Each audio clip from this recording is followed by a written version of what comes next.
Pour ne rien manquer, abonnez-vous maintenant. L'édito politique, comme chaque mercredi matin, c'est avec vous, Alexis Poulain. Bonjour Alexis.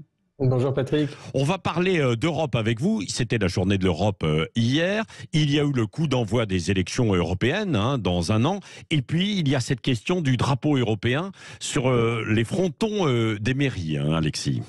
Oui, alors on se rappelle déjà le drame avec le drapeau européen sous l'Arc de Triomphe, c'était il y a très peu de mois.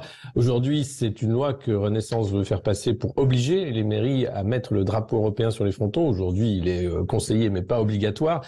Derrière le drapeau, c'est tout un symbole. Qu'est-ce que c'est l'Europe? Et alors même si ça ne passionne pas, les élections européennes de l'an prochain risquent d'être quand même assez mouvementées parce que on a d'un côté Renaissance, Renew Europe, le groupe d'Emmanuel Macron et le parti qui représente vraiment tout ce qui est de l'intégration européenne, de davantage encore d'intégration et de fédéralisme, et puis une petite musique qui commence à grossir sur la question de qu'est-ce que c'est que cette Europe. Alors est-ce que ce drapeau est légitime? Certains, comme Florian Philippot, préfèrent le couper en deux, le déchirer.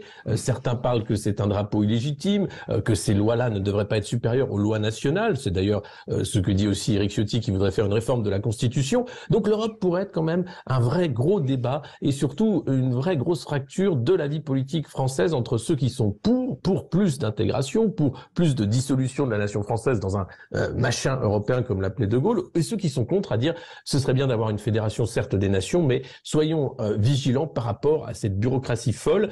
Hier, Madame von der Leyen, la présidente de la Commission européenne, était à Kiev pour encore montrer le support de l'Union européenne à l'Ukraine dans cette guerre.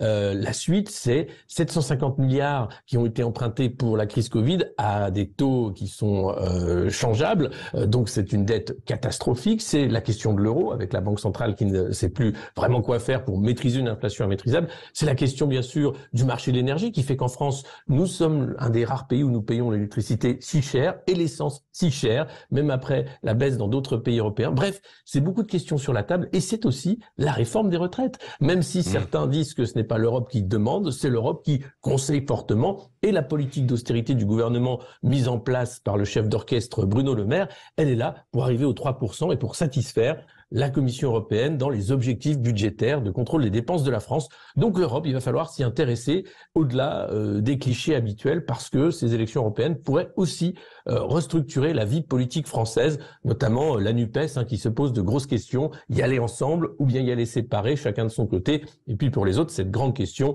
Frexit, peut-on lâcher le mot maintenant ou pas? Et où est-ce qu'on va avec ces élections? Pour moi, elles sont fondamentales parce que la prochaine élection, c'est la présidentielle en 2027 et ce sont les seules élections où les Français vont pouvoir s'exprimer. Donc attention, on va suivre ici sur Sud Radio avec des jumelles ces élections européennes.